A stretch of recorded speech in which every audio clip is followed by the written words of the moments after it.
Well, thanks for coming. I know as a young faculty member here, my weeks are so busy, I rarely have time. You have to make time for something like this. Are you still hooked up? I am. Something just funky just happened. You have to make time, so you've obviously made time today. You've taken time out of busy schedules. Thanks for joining us. Thanks also to Rick for giving us an invitation to talk about this issue. Initially, Rick had talked to me, and I thought immediately about Judith, and I thought, wouldn't this be wonderful if Judith and I could begin discussing these issues together and then move into more of a public forum. We had been wanting to connect. I've been a faculty member here since about, the spring of 2014, and been wanting to have substantive conversations with Judith about our overlapping research interests and personal passions. And so this has given us a chance in the last couple of months really to talk with each other on substantive issues. And it's been a real joy, Judith, to get to know you as a thinker and scholar more. Thank you, and for me too. It's just really exciting to have you here. I'm so thankful. And we also wanted to flag up other experts or other folk who have devoted research time and classes to the sort of issues we're going to be talking about. They could be up here too. Yeah. They're not right now, but Tom Copeland in the political science department. Tom, where are you? Right there. Yeah, you should, there he is. Wave your hand. Yeah. Okay, good. Dr. Copeland. Uh-huh. So Tom Copeland is one member of the faculty just to be aware of if you have students that are showing an interest in these sorts of issues. He has classes. He's also a good resource. Musa Bongoyak in the Intercultural Studies Department. Musa, are you? Yeah, raise your hand. Musa's doing groundbreaking research on some of the currents in Islamic thought that we're going to be talking about today, and has a particular expertise in West Africa. So having both Tom and Musa here, it's wonderful. Another person I want to flag up is Victor Khalil, who teaches Arabic here at Biola. Victor has a wealth of knowledge not only about the Arabic language, but about most of the issues we'll be touching on and then some. So Musa, Tom, Victor, these are folks you can be aware of in our community that are just great resources if you want to chat to them or send students in their direction. We'll transition, I guess, now just into our conversation. We wanted to do this more as a back and forth rather than me speak, you respond, or you speak, I respond. Mm-hmm.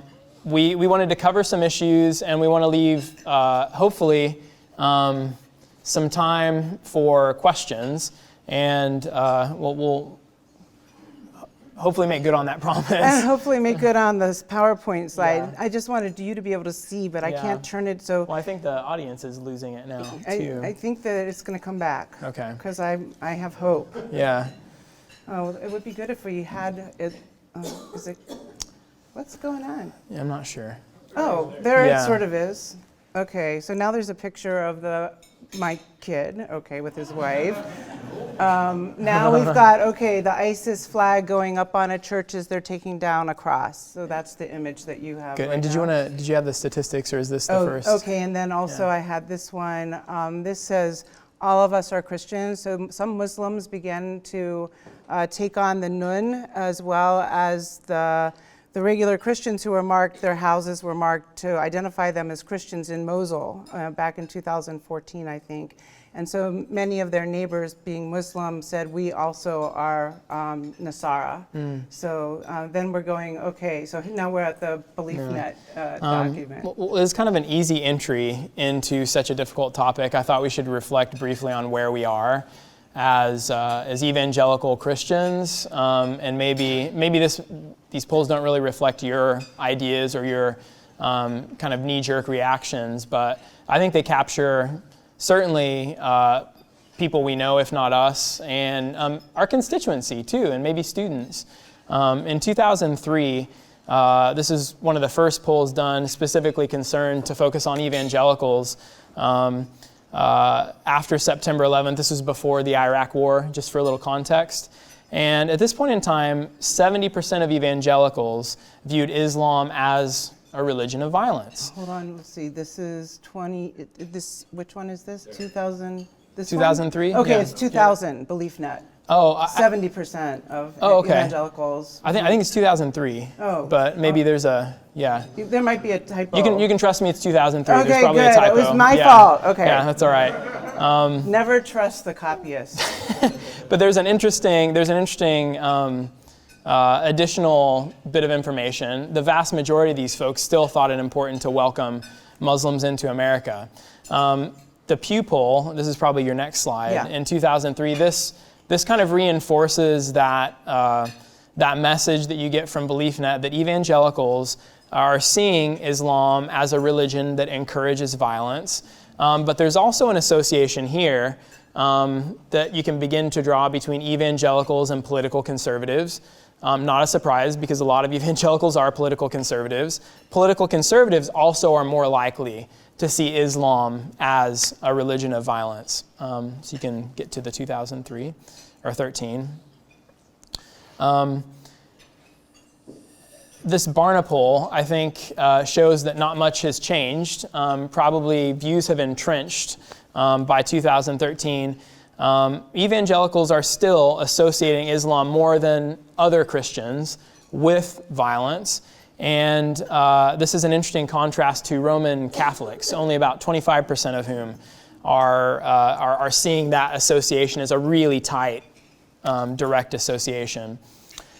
You can go ahead and shift on to the next poll. And this last poll was really recent, 2016. This was, I think, in February. And this was focused on political preferences. So I think there's a pretty clear correlation between evangelicals, conservatives, kind of their viewpoint on Islam and its relationship to violence. Republicans are saying in 2016, and we can see this, I think, in the way that presidential debates are happening, they're wanting more direct, blunt language from a presidential candidate that connects Islam directly with the violence, and they're not really concerned with the sort of messages these presidential candidates send out about Islam as a whole. Liberals are the flip side of that. They want less direct connection of Islam with violence, and they are really concerned about connecting Islam as a whole with this violent trend. So I guess this causes us to ask, well, which preference is right? And how do we feel about this association of Islam or of evangelicalism with political conservative preferences on this issue?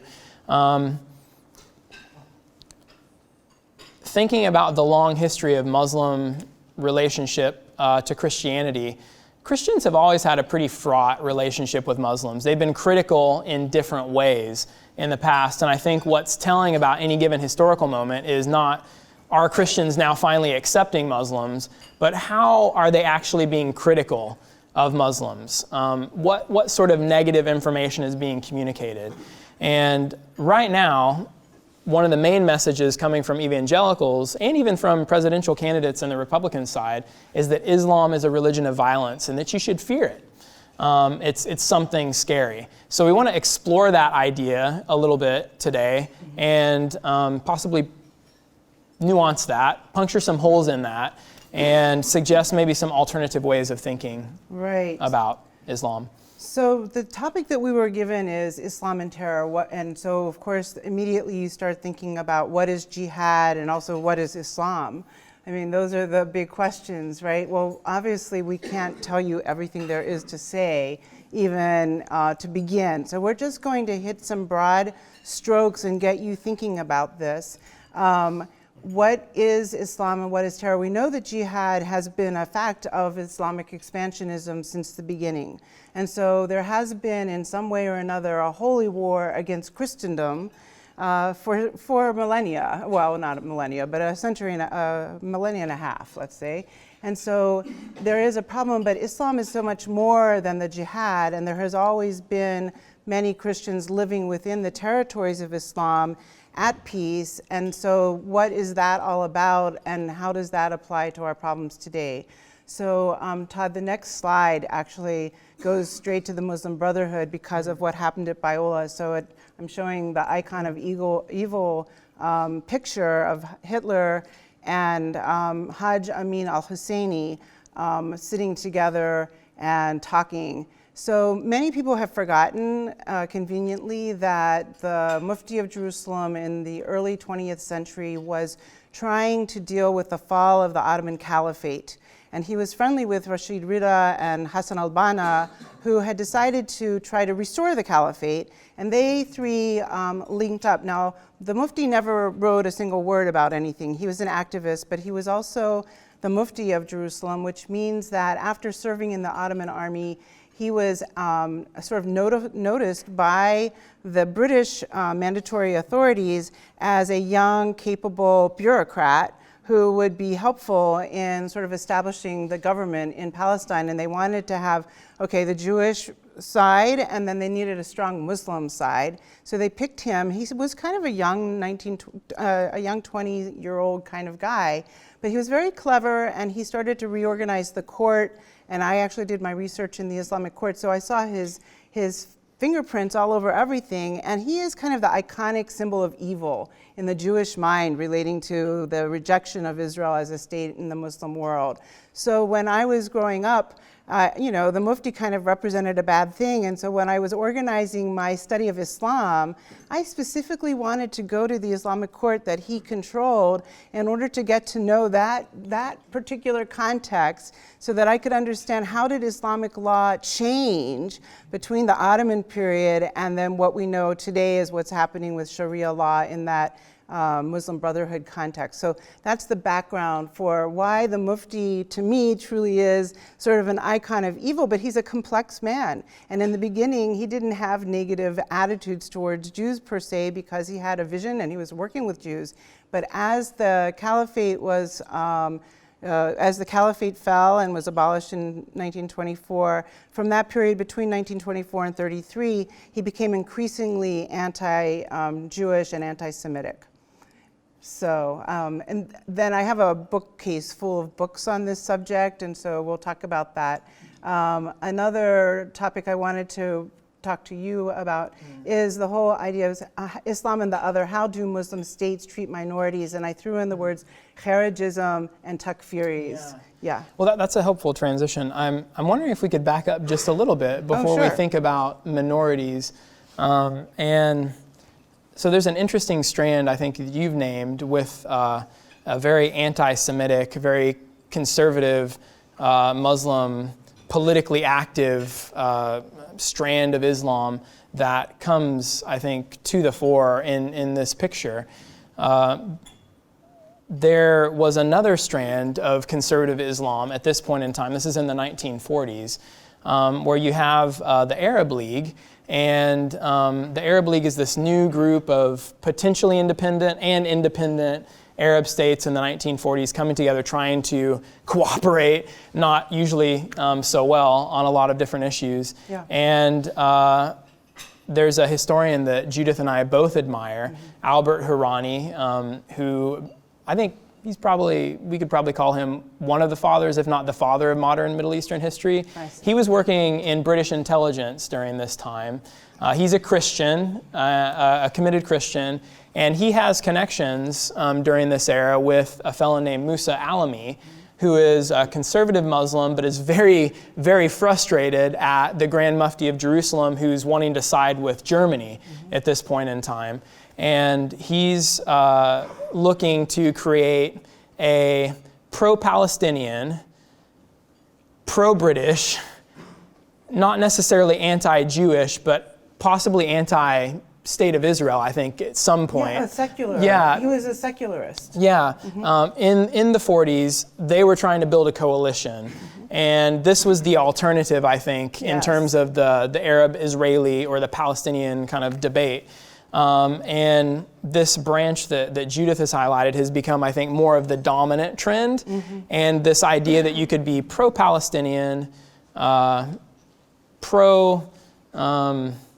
let's say pro-West now, and not necessarily anti-Semitic. If it exists, where it exists, it's a minority faith, and it's held very secretly. Yeah, because what you're describing is because of the defeat of the Nazis in the Second World War, the Mufti, of course, was a failure, and all of the Palestinians, they weren't called Palestinians yet, but all of the Arabs basically agreed maybe it wasn't such a great idea to ally with Hitler, and maybe we need to secularize and be more pro-West. And that is what the dominant view was among the well-known Arab allies of the United States. And of course, then the Cold War complicated things immensely, and we had yet another shift where some were in the Soviet zone of influence and others were in the American zone of influence. But as you notice, Islam became almost not important and continued to be sort of buried. So the Muslim Brotherhood continued to exist underground. It was usually banned, and there's a whole history of the banning of the Muslim Brotherhood in all kinds of Arab countries. So, would you identify it mostly with Egypt as kind of the base for the brothers, but also beginning to spread out to Saudi Arabia particularly? I think the Muslim Brothers, when they were suppressed in Egypt by Nasser in the 50s, many of them went to Saudi Arabia. Absolutely. So some of them came to Qatar, where I lived for a while. Yeah, and some of them became Wahhabist in the process. So they shifted from a Muslim Brotherhood kind of Islam to a more Saudi-based kind of Wahhabism, which you may have heard of. Long story, we won't go into it. But it's true that the West was really unaware of many of the developments within the conservative Muslim world, and not until 1979 with the Iranian Revolution did we begin to start to indicate some kind of interest in Islam again. So we should talk about Egypt because Egypt is the most controversial state because, as you know, they recently had a Muslim Brotherhood elected government and then it fell. So let's talk about takfiris and what's that all about? Yeah, well, I want to lean into that point about like awareness that you raised. So most watchers of the Middle East, I think even diplomats, we're thinking secular Arab nationalism is here. Yeah. It's big, it's here to stay. It's the grand narrative of what's happening in the Middle East. Things are modernizing, they're getting more secular, Islam's becoming less important. Nasser's having this fight with some guys that want to kill him. Okay, these people we don't really need to pay much attention to. He seemed to have won in 1954, let's move on.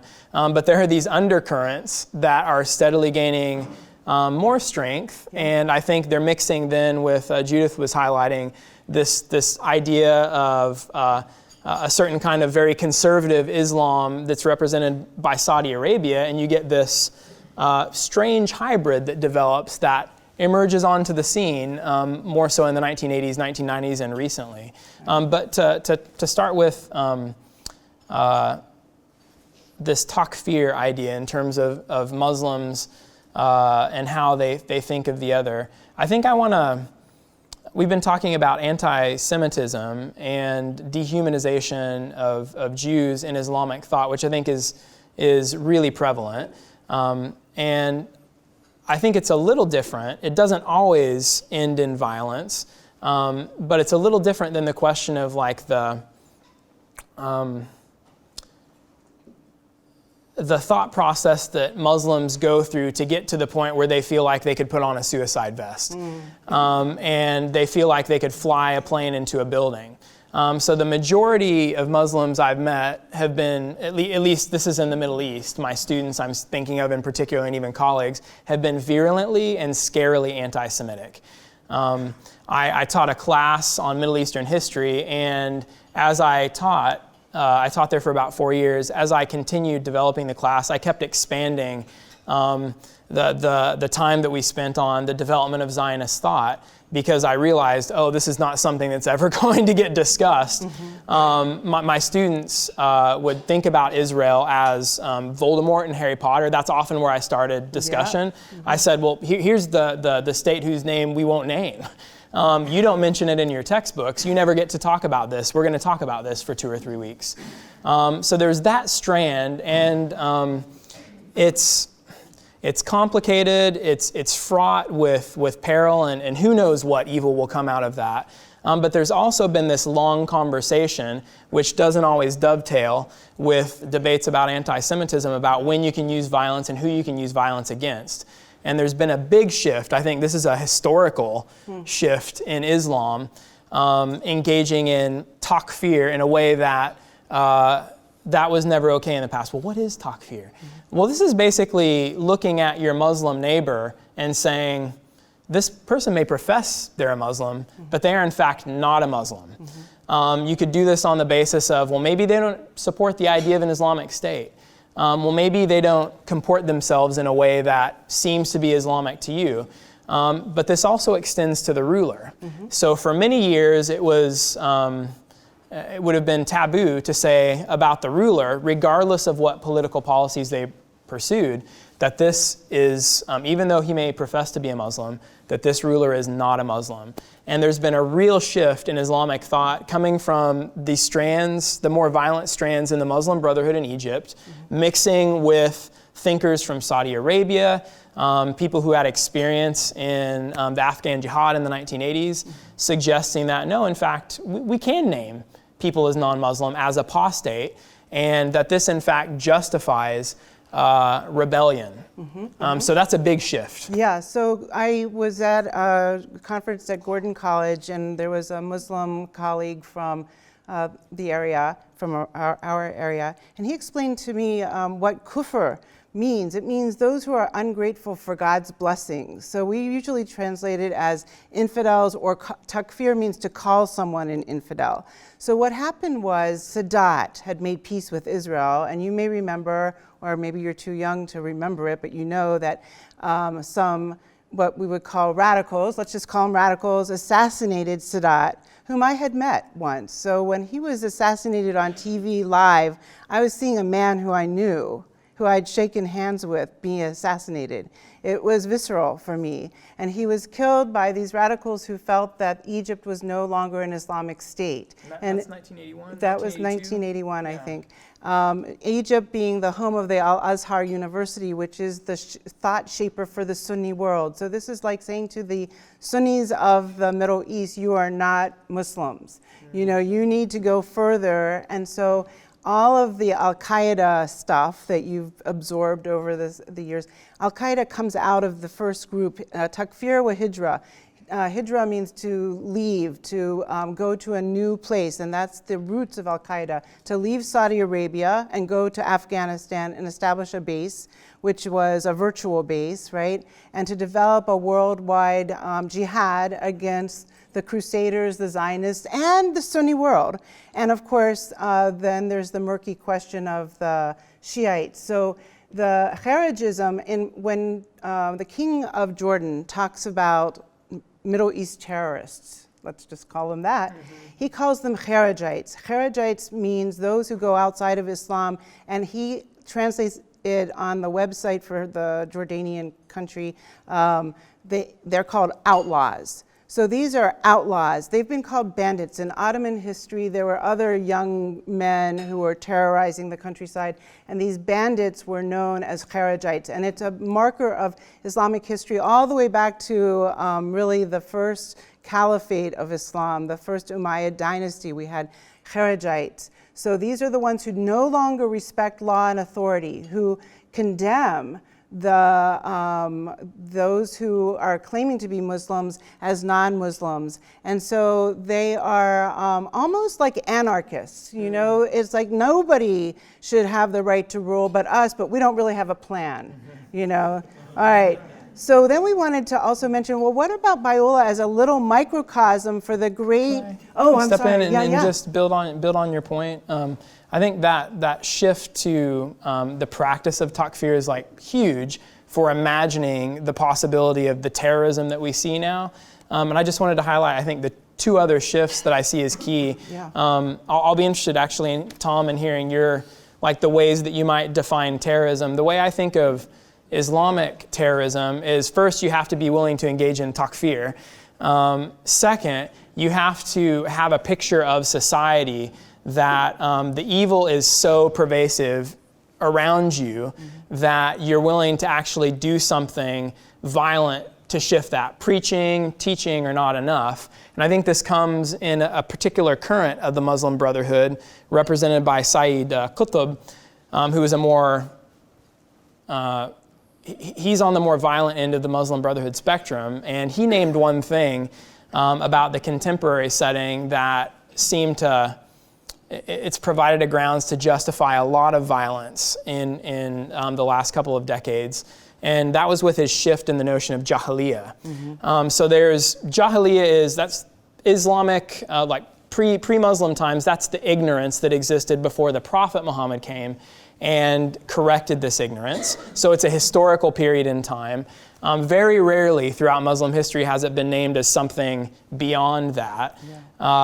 Sayyid Qutb said, actually, we live in a Jahiliyyah society right now. Egypt, basically a Muslim country, and this was revolutionary when he said it, and not many people were accepting it. Egypt is in the state of Jahiliyyah right now. What does that mean? Well, borrowing from Western thinkers, he said, this Jahiliyyah has gotten in the economic, the social, the legal, the political structures of society. And well, what do we have to do? Preaching is not going to change anything. We've got to destroy these structures. So that's one shift. And then the next logical conclusion, if you accept that, and that's a very minority position in Islam today, if you accept that, the next step is to think, well, what about civilians? Are civilians legit targets? What about suicide bombing? And it's taken a while in Islamic thought, but people have begun, and we've seen the fruit of that, begun to justify, well, civilians, Muslim or non-Muslim, are potentially connected to these Jahiliyyah structures. If we can call them non-Muslim or say that they're somehow supporting this, we have the right to take them out. Now, with democracies, it's even easier. You and I vote. We support the government of the United States tacitly, so each one of us can be held responsible. And the extreme of this thought, I think I've seen that a jihadi thinker had tabulated proportionally, he was thinking proportionally, how many folks have died because of American intervention abroad in the Middle East? Maybe about 4 million, I'm thinking. So therefore, I can kill at least 4 million Americans, and once I've done that, we're good. But that is a really big step away from even conservative traditional Islam. And what's interesting, I think, too, is with suicide bombing, there hasn't been a lot of theological discussion on that. It's been mostly framing it automatically in terms of martyrdom. So if you intend to serve the Islamic community, if your intent is that rather than to destroy yourself, it's martyrdom and not suicide. So 3 big shifts. You can engage in takfir. Jahiliyyah is now and not in the past, and civilians are targetable. And I think without these things, you don't have groups like Al-Qaeda. You don't have groups like, ISIS is another kind of extreme. But one of the points I want to drive home is, so here's Islam. The people that think about the legitimacy of takfir, the legitimacy of targeting civilians, the legitimacy of like calling a state, even if it's kind of bad and not ideal, but it's run by Muslim folks, calling that a Jahiliyyah society, that's still a pretty small proportion. That's right. I think that's a good point to elaborate on, that what we're talking about is a very small minority, but they have influence, right, in the media, of course, and they are spreading idea, but the majority of Muslims are still what I would call, in one way or another, normative. And under normative Islam, both in Shiite Islam and in Sunni Islam, there is a legal corpus of jurisprudence that regulated all of these questions in the past. But because Islam lost all of its legal systems at the turn of the 20th century, we've been in a period of time when there is no widely held legitimate Muslim authority that can really control this profusion of different interpretations. In the Middle Ages, they said that the doors of independent reasoning had been closed so that they would sort of lock in sort of just war theory and other things like that. But then when the caliphate fell in 24, the doors of ijtihad opened wide, and people didn't need any training in Islamic law. They didn't need to have any certificates that allowed them to preach. And instead what happened was the Muslim Brotherhood started to train all of these imams, and we hire them in our very own chaplaincy. The crazy history of the Muslim Brotherhood in the United States is very controversial, but it is recognized as a legitimate form of Islam, so we've actually given them so much legitimacy by inviting them in and thinking that they represent all of the moderate Muslims. And so this is a huge conversation. I want to turn to the situation here at Biola because we've been a little bit of a microcosm, actually. There are many missionaries working in the Middle East, and they're trying to find contextualized ways to share the gospel with Muslim people using appropriate manners and allowing the people who do accept Christ to survive. So there's a gigantic book on the insider movements, and this actually is a response to a polemical view of Islam that is also represented here on campus when we sometimes have had a class called Introduction to Islamic Apologetics. So we have in the ICS kind of the bridge building contextualizing form, and then in Talbot we've actually had sort of a polemical view of Islam attacking the theology and the doctrine, and really we need to be in conversation here at Biola with both. You need to have both sides. You have to defend, first of all, Christianity, right? But you also have to look at Islam not simply from a polemical perspective, but also on its own terms. You have to understand it from the inside out and to see that God is working and turning hearts towards him because of ISIS and all of these radical movements. So it made it into the chimes that CARE was on campus. And CARE is founded but not necessarily attached to the Muslim Brotherhood anymore.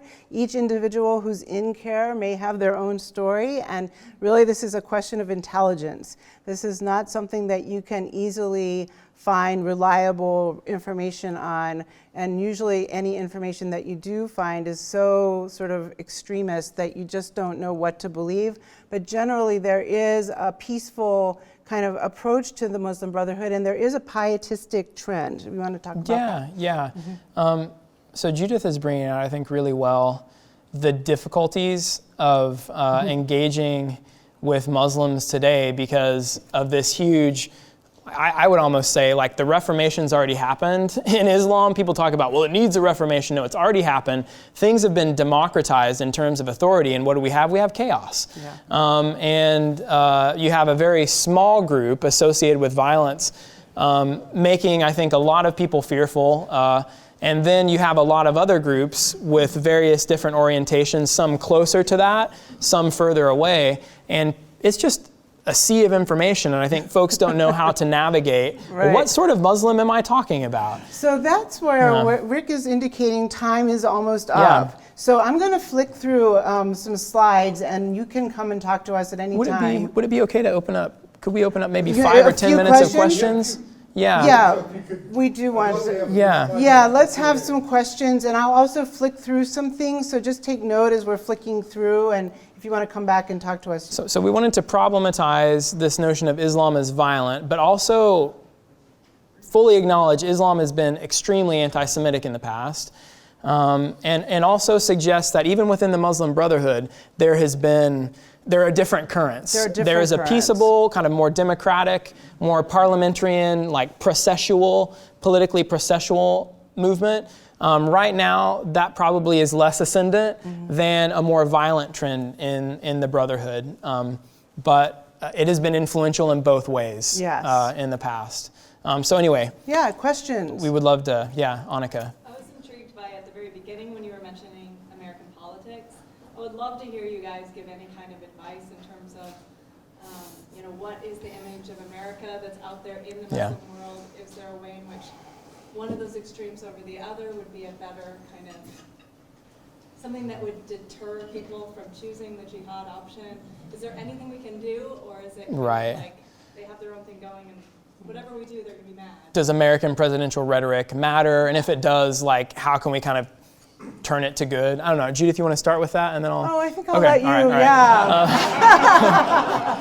right. All right. So my experience, we all remember George Bush and his, at least the George Bush II, and his speeches on Islam, and he was very careful to talk about Islam as a religion of peace, and we're attacking the terrorists, and he was careful to make distinctions. my students were not sold on the fact that he was a trustworthy, kind of peaceable, intend you no harm sort of president. So they saw political policies, particularly Iraq, I think was very much on their mind, and they didn't trust him on that. So I think rhetoric, that shows me rhetoric only gets you so far. I do think, on the balance,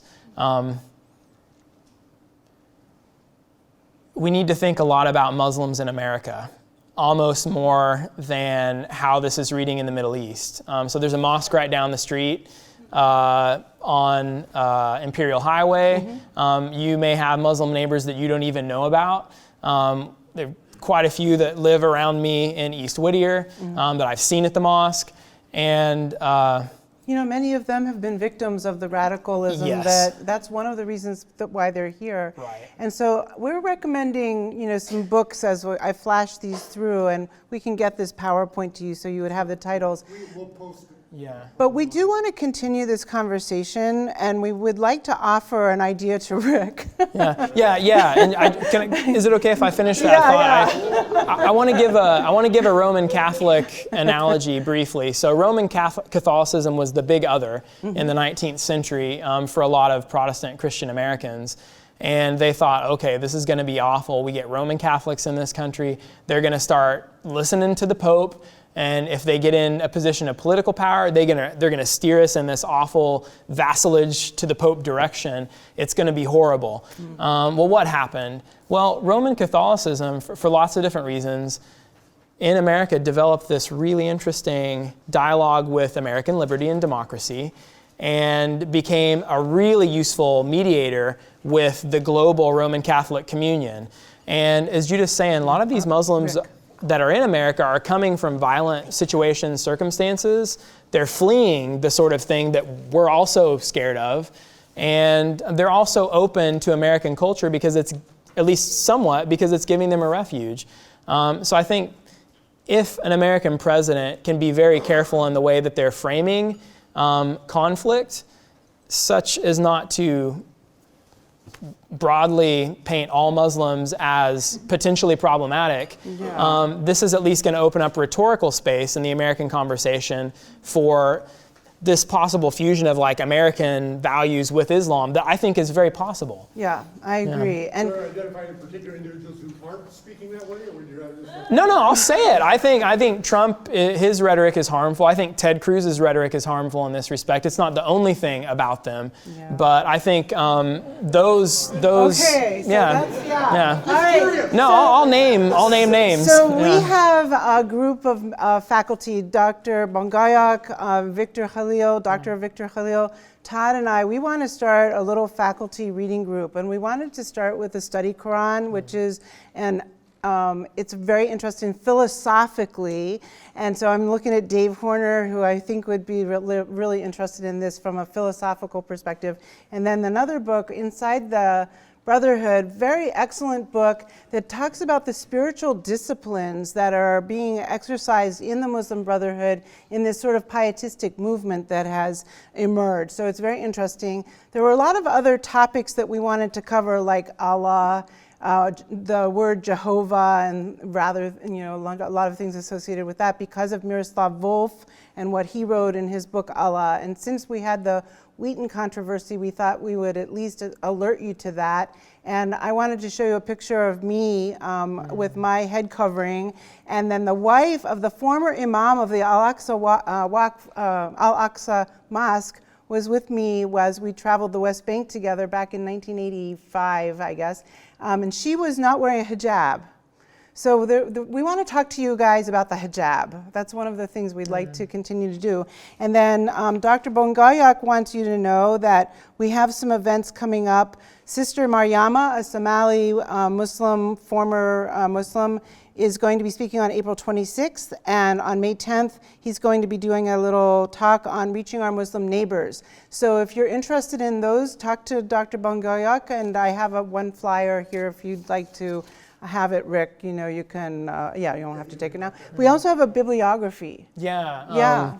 So I think I'll maybe set this on a chair on the way out. It's just actually a lot of primary sources and some secondary sources that can kind of get you started on looking into the diversity of Islam. There you go.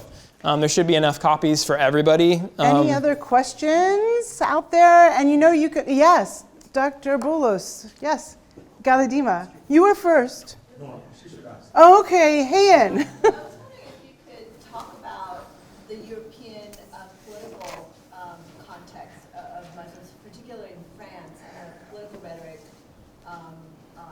there compared to the U.S. Could you speak on Could I give Yeah, that a she shot? said- yeah. So, a lot of Muslims in France are shocked at the radicals among them. Many of the Muslims in France helped Jews during the Holocaust period, which is a relatively unknown story, but the Grand Mosque in Paris was an escape hatch for Jews in Paris.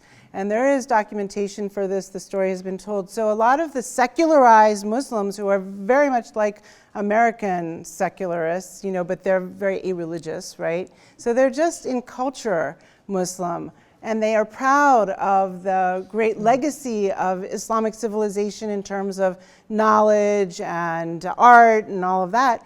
Now they've been sort of infiltrated by people who are basically, what are we calling them? Kharijites? Are we calling them jihadists? We don't have the perfect name for these people, but let's just call them the anarchists of the Muslim world. That will help us sort out some of this. They are motivated by their understanding of Islam. That's the problem. If we could just say that they were some variant of Marxism, it would be easier, right? But no, they're kind of a weird hybrid of various pernicious bad things that come out of Western civilization. Anarchy, communism, socialism, all of those have had huge effects on the Muslim mind. And the anti-colonialism and anti-imperialism of the era, as you see, it's really infiltrating the progressive discussions, among progressives in this country who are mixing these things up. So, Hayan, the Europeans are in a state of shock and they're not sure what to do about it. Biola University prepares Christians to think biblically about everything, from science to business to education and the arts. Learn more at biola.edu.